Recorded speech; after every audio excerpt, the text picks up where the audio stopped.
Good morning, ladies and gentlemen. I'm Lizzie Rahman.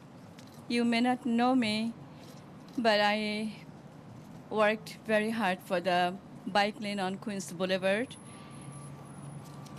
Here is my story. Not too far from here, on 55th Road and Queens Boulevard, a young man lost his life in 2008.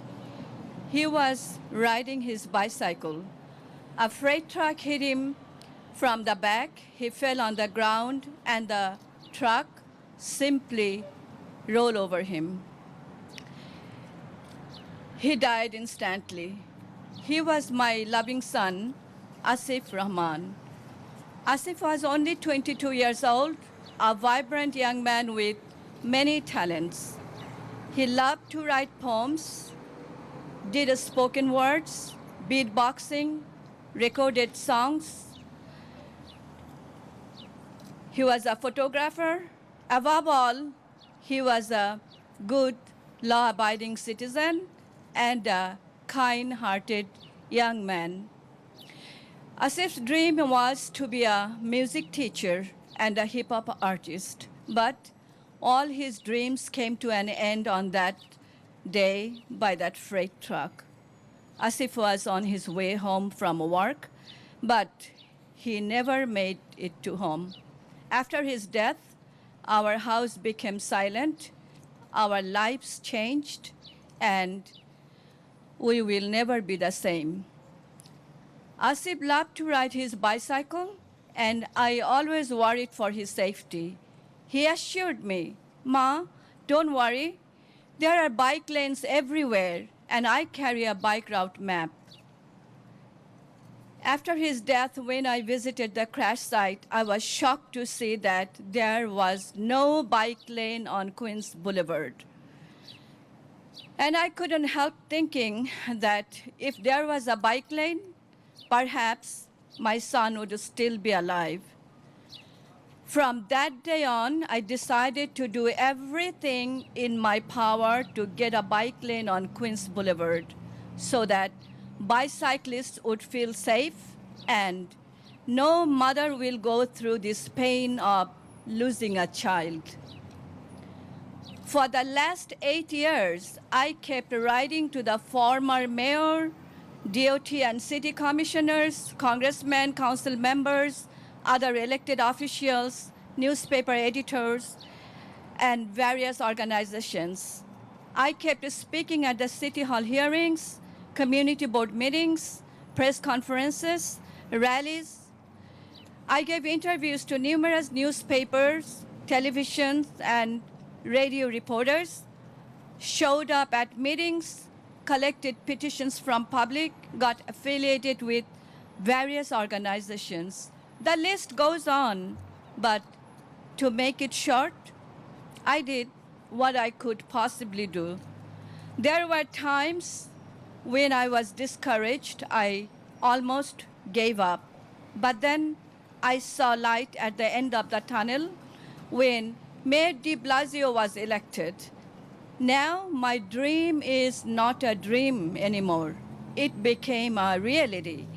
Finally, we are getting a bike lane on Queens Boulevard thanks to the Vision Zero of Mayor de Blasio. Without his leadership, a bike lane would never have happened, and Queens Boulevard would never be safe for pedestrians and bicyclists. Ladies and gentlemen, now I present Mayor de Blasio.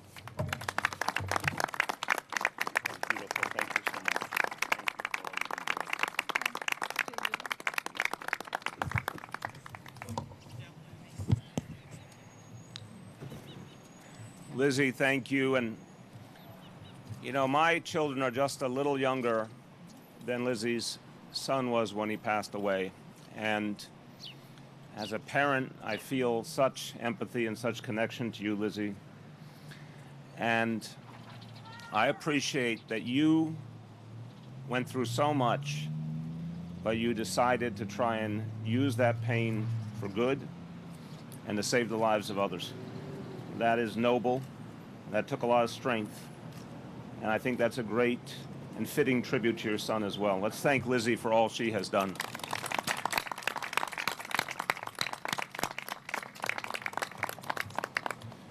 Queens Boulevard is tragically legendary. We all became used to the phrase, the Boulevard of Death. And it's something we need to reflect on, how something is happening in our city that was so harmful to so many, and somehow change didn't happen. It was never an acceptable state of affairs. A lot of times change doesn't happen because there isn't enough willingness to break the status quo, to challenge the bureaucracies, to challenge the conventional wisdom, to challenge different interests. But here is a lesson, if ever there was one, on the fact that we had to change things here on Queens Boulevard. We were losing too many good people, and we could avoid those losses. And finally, the actions are being taken to save lives here on Queens Boulevard that should have happened long ago. Asif was a good young man, as you heard. There are many other stories like Asif's, many we haven't heard, but people we know should still be with us today. So I know that it's unacceptable to have any street known as the Boulevard of Death. I know all of my colleagues here, elected officials and the community activists, all agree that is a phrase we want to banish from the lexicon. So now work has begun. Work has begun to turn Queens Boulevard into a boulevard of life, literally remaking this street, rewriting its future, making it safe for all. We're putting $101 million into this effort so that we can save lives in the future, and that this great boulevard can be what it was meant to be, something positive in the lives of the people of Queens and the people of the city, and not something we associate with a horror that's unspeakable and unacceptable. No longer will anyone's life be threatened simply by virtue of walking or biking or driving on this street. This is one of the actions we're taking all over the city. We're already redesigning 50 streets and intersections each year across all 5 boroughs. That work will continue. And with a $250 million investment through the Vision Zero initiative, focusing on 4 of our great streets, 4 arteries that are crucial to this city but too dangerous today, we'll be remaking not just Queens Boulevard, but also Atlantic Avenue and 4th Avenue in Brooklyn, and the Grand Concourse in the Bronx. So each of them will be safer and better for the communities. This will take, obviously, substantial work. Safer crossings, shorter crossings for pedestrians crossing the street, wider sidewalks, protected bike lanes, that which Lizzie has fought for and so many of my colleagues here have fought for. Traffic calming measures, many pieces to this equation, but all focused on the same reality, safety for our people. I want to thank the advocates and activists and community residents who have demanded change. Their voices have been heard. I want to thank Transportation Alternatives, and I want to thank Make Queens Safer, who are with us here today, and members of Community Board 2 who strongly supported this action. Let's give all of them a round of applause to thank them.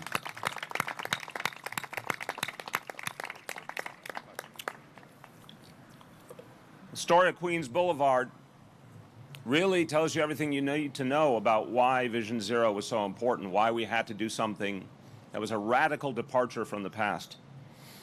Since 1990, and this is a figure that I hope people pause and reflect on for a moment. Since 1990, 185 New Yorkers have lost their lives on Queens Boulevard. 185 people, mainly pedestrians. And this particular stretch between Roosevelt Avenue and 73rd Street has had the highest concentration of fatalities. Just from 2009 to 2013, 42 individuals killed or severely injured just on this one stretch of Queens Boulevard, and this is another astounding figure, 591 individuals in that 5-year period were injured along this small stretch of Queens Boulevard.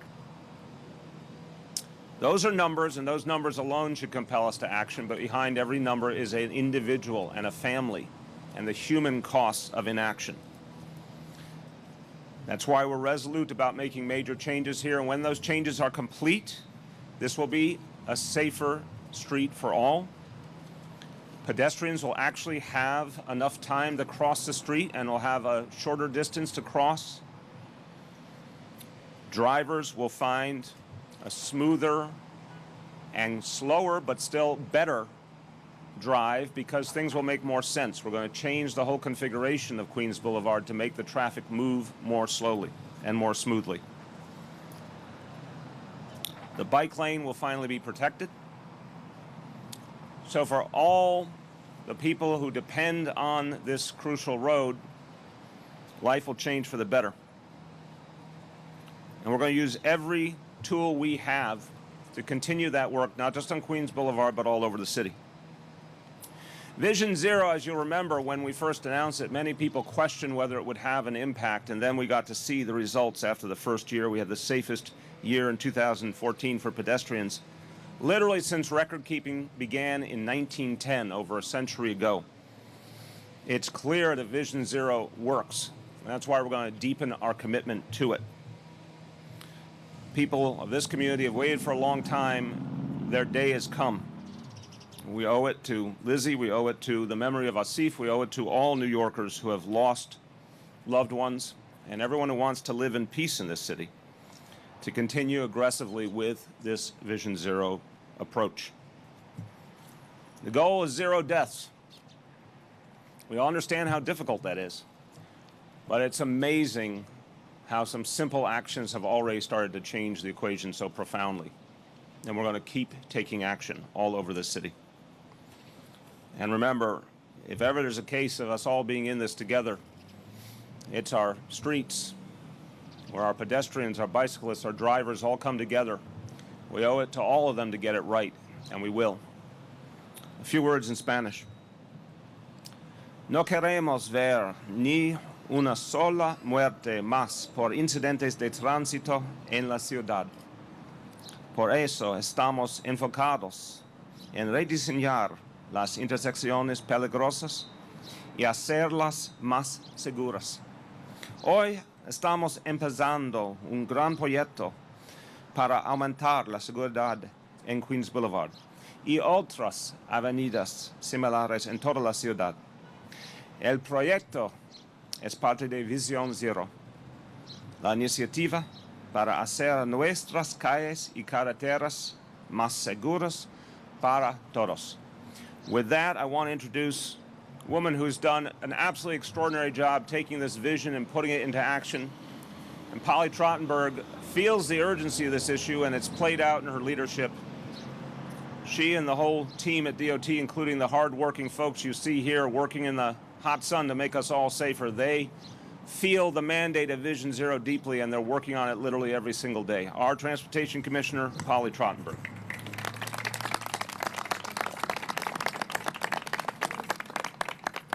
Thank you so much, Mr. Mayor. I want to thank everyone for joining us here at Woodside as we begin what we consider to be the transformation of Queens Boulevard. As Mayor mentioned, in January of 2014, I got to join him and Commissioner Bratton for the kickoff of Vision Zero over in Sunnyside. And as you know, we launched that initiative to reduce traffic fatalities and injuries, and Queens Boulevard was one of the streets we knew we were going to have to tackle. The street we're standing on today used to be just a little 2-lane road. After the Queensboro Bridge was completed in 1909, it grew into the enormous 10, 11, 12-lane highway that you see before us. And the effect we all know is that it's become a barrier in this community, a dangerous street that people try and scurry across. Today, we want to start transforming Queens Boulevard into a roadway that is more safe and more inviting, something for families and seniors, for the people living in the famous Big 6 apartment buildings. We want to make sure this is a street where people in Queens and all New Yorkers can feel safe, walking, shopping, going about their day. And Mr. Mayor, I want to thank you. I will tell you that The mayor made sure that he let me know personally this was a street he wanted to see transformed, and he's given DOT the resources to do it, and we couldn't be more grateful. I, too, want to recognize the partners that we've had in this process, the community board, local residents, Transportation Alternatives, Family for Safe Streets, Make Queens Safer, and Lizzie, your leadership, too. Thank you so much. The work you see here today is reflective of that partnership. A group of us, my team at DOT, we got to go to the Community Board 2 meeting where this was under debate, and we were hoping the Community Board would embrace the project. We had Councilmember Van Bramer there, and we were so gratified when we got unanimous support to go ahead. It really gave the project the momentum we need. As the mayor mentioned, this is part of a $250 million Great Streets program we're doing all over the city. We're going to take this 1.3-mile stretch. It has some very unique challenges, as anyone who travels along it can see. Overpasses, complex intersections, high-volume entrances to the BQE. But I'm happy to say my brilliant team has come up with what I think is a really creative plan to tame this road, to make it safer, to make it greener. And of course, we're going to install that protected bike lane, something that I know will be really an amazing first for Queens Boulevard. I would like to thank some of my team, our Queensborough Commissioner, Nicole Garcia, our Deputy Commissioner for Transportation Management, Ryan Russo, and really the dream team, Anne Marie Doherty, Nicole Altmix, and Kessia DeLeo. They've really done an incredible amount of work here, and I want to thank them, as well as the signals, the sidewalks, the bridges, and the citywide concrete folks. Thank you again, Mr. Mayor, for your leadership. Thank you very much.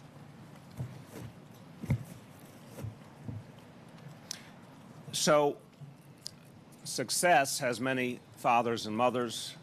The advocates and activists here and the residents of this community deserve a tremendous amount of praise for fighting for these changes. And the way change like this happens, especially after years of hearing that it's impossible to make a change, is that when people are persistent and they don't give up.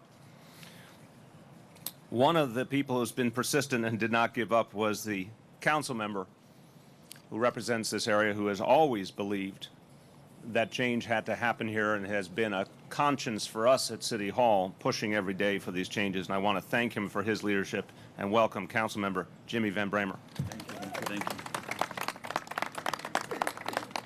Thank you very much, Mr. Mayor, for being here in Woodside, Queens, an amazing place in the shadow of the Big Six, an amazing neighborhood with amazing people who live here right in front of Queens Boulevard. First, I want to say thank you to you, Mr. Mayor, and your commissioner for having the vision and the foresight and the tenacity to make this happen and being tremendous partners. Commissioner Trottenberg is an amazing partner with us. But I want to talk about Lizzie Rahman very quickly. I was there in 2008, long before I was a city council member, in the vigil for her son, just a few blocks from this place. And I want to thank you, Lizzie, for your amazing courage and for never, ever giving up the fight. You're an inspiration to us all. I also want to thank some of the folks in the community, Community Board 2. I was proud to speak there on behalf of this, and they voted in favor. Our chair, Pat O'Brien, is here. I want to recognize him. The chair of the Transportation Committee, who lives here in the Big Six, Denise Kean-Smith. Our former chair, Joe Connolly, is here in the audience. I want to recognize all of them. And of course, Christina Furlong and Maribel Ijipaccio from Make Queens Safer, Peter Beadle, and so many others from Making Queens Boulevard Safer. This is incredibly important. This boulevard may be considered a highway for some, but it is the front yard for so many people who live along Queens Boulevard. And this boulevard, with all of these lanes of traffic, must be crossed by tens of thousands of pedestrians every single day. Residents of the Big Six going to work, crossing Queens Boulevard to get to the 7 train on Roosevelt Avenue. That happens thousands of times every single day. So we have an obligation to make sure that not one more person loses their life on this boulevard, not one more serious accident. We rallied just last year on that very corner in front of the gas station because of a very serious, nearly fatal crash that nearly killed a young man. And we had the young people from the pre-kindergarten that that is here in the Big Six with us. Those children cross this boulevard all the time as well. So what we will do here is do what no one thought was possible, which is make Queens Boulevard safer. In this city, in life, there are times when people say the problem is too great. We cannot do anything about it. We will never make a serious dent. But because of Lizzie's courage and the courage of so many other mothers and families and people in this community, we did what no one thought could be possible. We will transform Queens Boulevard into that boulevard of life. We will make it safer for everyone, pedestrians, cyclists, and motorists, all living in harmony and in safety in Woodside and Sunnyside and ultimately Jackson Heights and Corona and Elmhurst, all of the neighborhoods who call Queens Boulevard home. I am so proud to support this, so proud to be a part of this community, and proud to represent Woodside and the Big Six of the New York City Council. Thank you, Mr. Mayor. Thank you, Jimmy.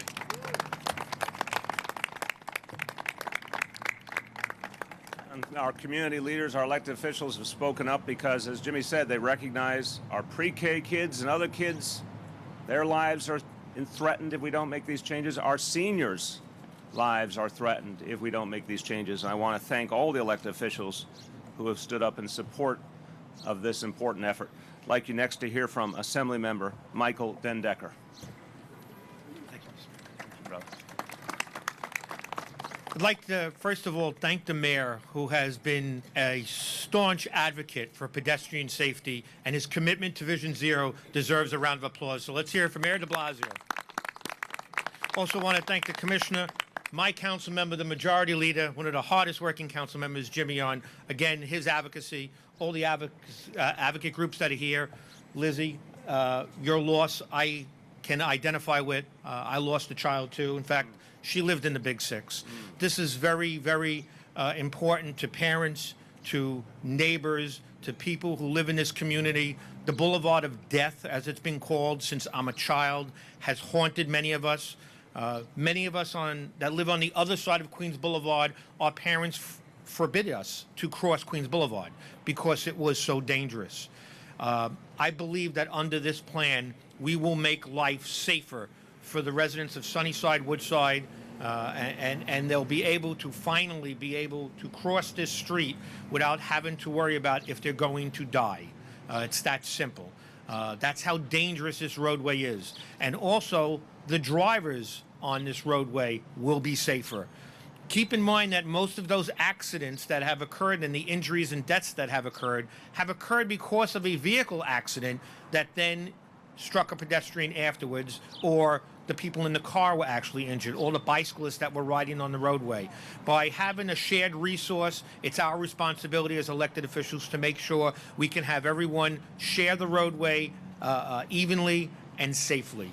I also want to thank Assemblywoman Marge Markey, my colleague in the state, as well as Councilmember Liz Crowley for their advocacy on this project. And I really, again, just can't thank the mayor enough for his commitment to pedestrian safety in the city of New York. Thank you.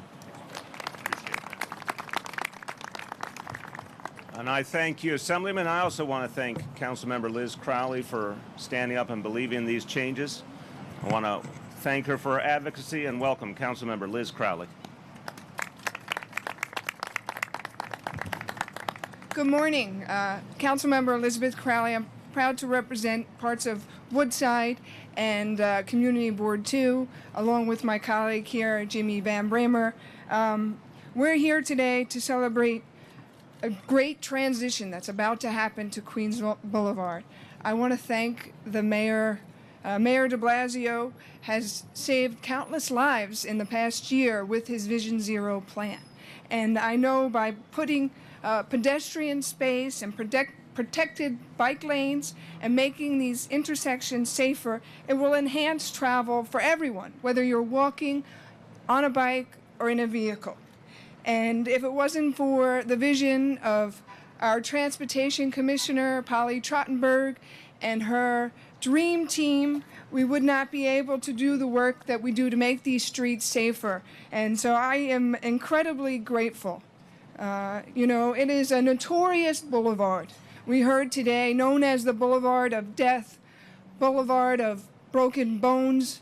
Countless lives have been lost, countless injuries. I couldn't imagine the pain and suffering that Lizzie Rahman had to go through, but I know that with the work that she's done over the years, that she has lost her son.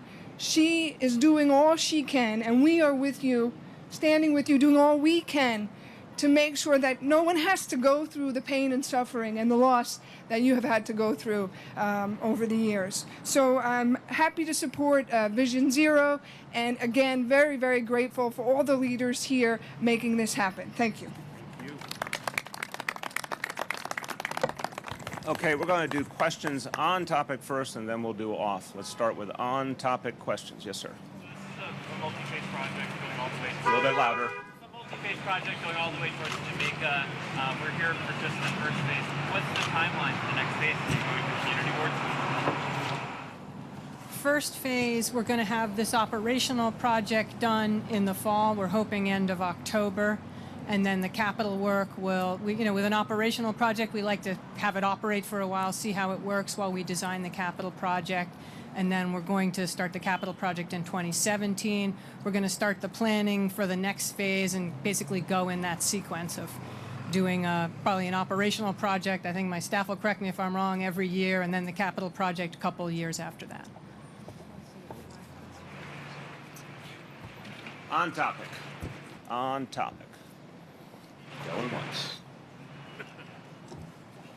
So your budget includes $250 million for the Green Streets program, which is capital money, but it doesn't include an increase for many of the operational projects, which need to go on the road, a bit faster. Why didn't it include that increase? What's the restriction on getting more operational projects on the ground? Well, when you say an operational project, let's make sure we're speaking the same language here. As opposed to a capital reconstruction, Right. An operational project with, paint, flex posts. Well, I'll let Polly speak to the particulars. The Vision Zero plan has many, many elements, capital elements, what I would define as operational, obviously enforcement elements, and changes to law that we've achieved already in terms of speed limits, speed cameras, et cetera. So I think we're firing on all those cylinders, but let's have the commissioner go into detail. And I'll jump in, Stephen. I'll get you the final number, but I'm happy to say the mayor has given us more resources for both operational projects and capital projects. So I think on the resource front, we're doing very, very well. We'll challenge his numbers. We're officially offering a challenge on numbers. We'll follow up with you. On topic. Going once. Going twice. Off topic. Off topic. Yesterday, the governor said that characterized congestion pricing as a non-starter, and also said that the MTA capital. I'm sorry, couldn't hear you. Start again. Sorry. Yesterday, Governor Cuomo characterized congestion pricing as a non-starter, and also said that the MTA's capital plan was reliant on the city. I was wondering if you could respond to that. Well, on the capital plan, we have put more capital dollars in than ever before for the MTA, and we'd be very happy to lay out to you all the different ways that we support the MTA, both through the city government and the ways the people of the city support the operations of the MTA. And Polly is one of our board members on the MTA board. We'll follow up with you to give you those details. But the bottom line is the city, listened to the MTA's original request, and in our budget that we just did in June, we literally responded exactly as the MTA requested with the budget we put forward. At the 11th hour, some new requests came in which struck us all as a little disingenuous. The state has responsibility for the MTA first and foremost. It's abundantly clear. And the state needs to decide what kind of actions it's going to take to preserve the MTA for the long term. But we've said we want to sit at the table with the state and with all the stakeholders in the region to figure out how we can achieve long-term reliable solutions for the MTA, because we all depend on it. So I'm very much looking forward to a productive conversation on all the city can do, but it begins with the state taking responsibility for that which is theirs. In terms of the governor's comments, I haven't seen them, but we've said we'll discuss any and all options. I don't think anything should be taken off the table, but no one at this point has put together a bigger plan for how we're going to address the future of the MTA. That's a conversation that has to happen, and the private sector has to be a part of that conversation as well. Right, just on that point quickly, have you read the Move New York plan at this point? Again, I sat with the folks who put together the plan a while back. I'm still not conversant enough in it. Certainly look forward to getting to understand it better. I think it was an improvement over previous plans. But I want to emphasize, because I think there's been some misunderstanding out there. My views haven't changed one bit. We're going to talk about any and all options. But we start with the assumption that right now the city is making a very generous contribution to the MTA. And the MTA is the state's domain. And we need to see the state step up. But we'll work with the state, and we'll work with the private sector, and we'll discuss any options. But the City of New York has not committed to a specific plan because the other stakeholders have not come forward with yet a vision of how they're going to address this issue. Your 5-borough ferry system that you proposed in February and made some movement on in recent months has been widely criticized on Staten Island. Given that the dock you're proposing in the next couple of years would be within walking distance of the current ferry, there's been a push to try to get the city to consider potentially having a ferry go to the South Shore, which has the longest commute in the country for a lot of people there. And I was just wondering, is that something that you would consider? Well, you've asked the question before, and I'll answer it the same way. First of all, what's different between comparing this ferry and the Staten Island ferry is this is a citywide system, goes to multiple boroughs, and linking Staten Islanders to all of those destinations is a different thing than what the Staten Island ferry does today. It's really quite clear. And I think Staten Islanders want as many options as they can get when it comes to transportation. So I think the initial plan makes a lot of sense in terms of maximizing options for Staten Islanders. We do not have a specific expansion plan yet, but we're certainly willing to consider other options. One of the things that Uber did in this, sort of fight with City Hall was talk about the race issue and how difficult it is for minorities to get cabs, yellow cabs in New York City. I want to see what you think about that tactic, and if you agree with, the Uber that they're providing more rides for minorities. I think we have to begin at the beginning on this question. Uber is a multi-billion-dollar corporation which is looking out for its own interests and its own profitability. Let's not kid ourselves about their motivations. I think in this city there are a lot of transportation options, and there are a lot of ways that people can get around in the outer boroughs, and there always have been. If Uber is providing another option, that's a good thing. And certainly, I want to make sure no one is ever discriminated against, and we're quite clear in terms of the Taxi and Limousine Commission. We don't accept discrimination by any for-hire driver, and we are very adamant about that, and we'll enforce that very vigorously. So I think the bottom line here is multiple transportation options are a good thing, but they all need to be regulated by the government. The people depend on us to set the rules. The people depend on us to make sure the public's interest comes ahead of corporate interest, and that's what we'll continue to do. Sure. You have Eric Adams saying that because he can't get a cab, and, he's in a suit, he can't get a cab, or if he does get a cab, it won't stop him in Brooklyn. What do you think? And at Uber, there's never been a problem like that. What do you think? Look, again, I think we have to make sure that everyone has transportation options. So I'm very comfortable saying there are some good things about Uber, and we want to respect those good things. And obviously, Uber's going to have a substantial presence in this city under any scenario. But that doesn't mean that Uber gets to go without any kind of rules or regulation, which is essentially what they have tried to do all over the country and all over the world. So again, I'm going to ask of all of you some subtlety here. We want people to have options. Uber will have a strong presence in the city under any scenario. That's a fact that has been lost very quickly in this discussion, in part because of the misinformation that Uber has spread, backed up by millions and millions of dollars and lots of lobbyists. They're going to be a presence. They do bring value added. But there's real issues. How are we going to make sure that disabled New Yorkers have access? How are we going to address the congestion problem, which obviously Uber contributes toward? And that's why the study is so important. What about the MTA tax, which right now Uber doesn't pay, but we need for the future of the MTA? These are serious issues that government has to deal with.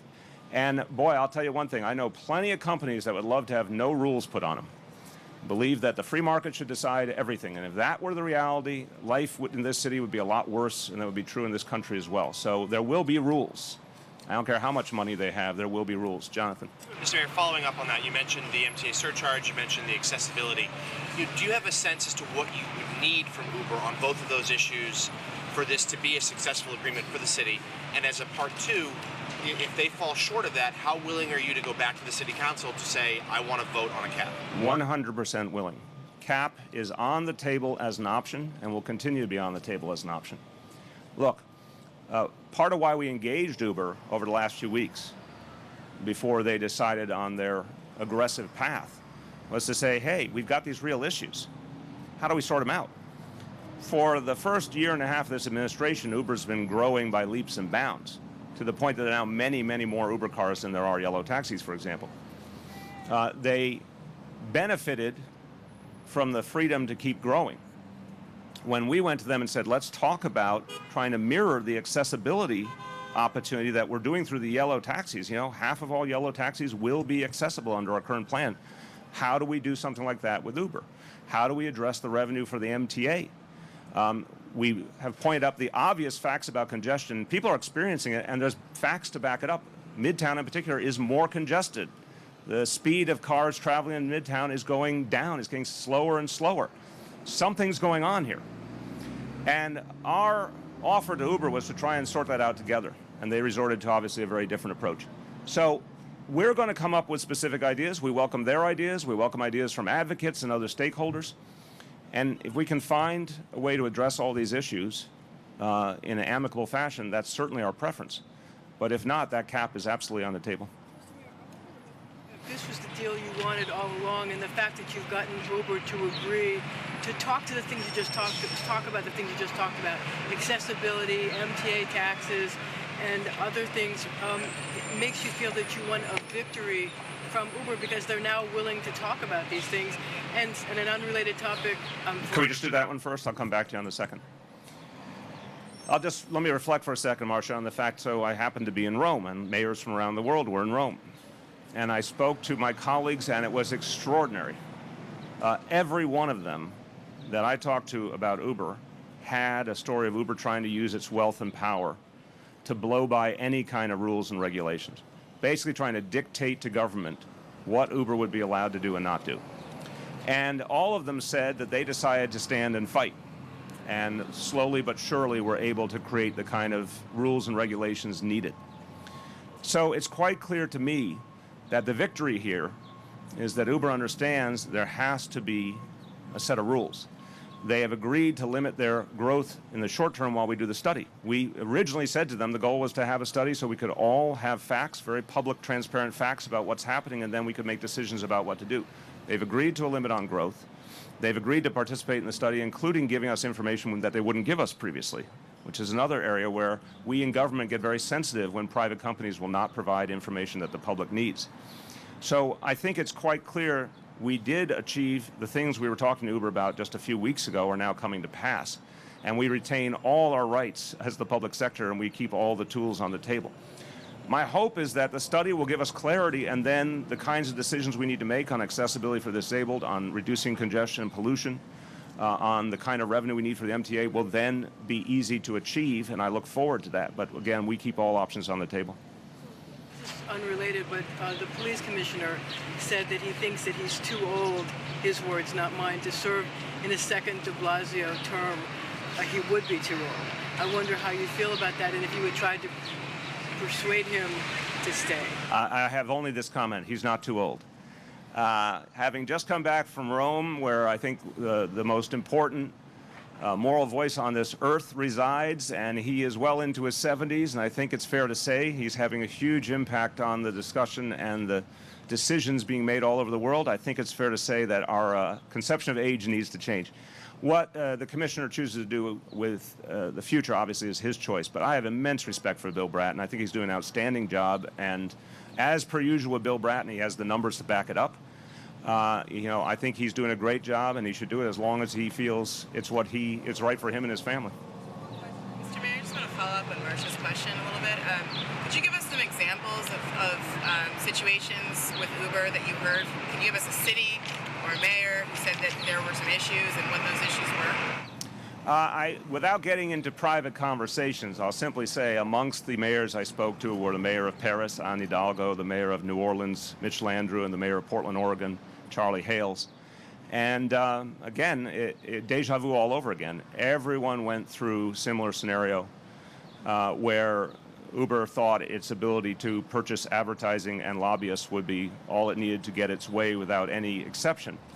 And those of us in the public sector elected to serve the people take exception to any company that believes it can dictate the terms to government. I think the public's been very frustrated over the years, whether you're talking about big oil companies or real estate developers or anybody who thinks they can tell the government what to do. So I think that's where the answer I heard from each and every one of them was they will not accept that, and they're going to fight to make sure the public's interests come first. Jonathan? Oh, I didn't have a flag.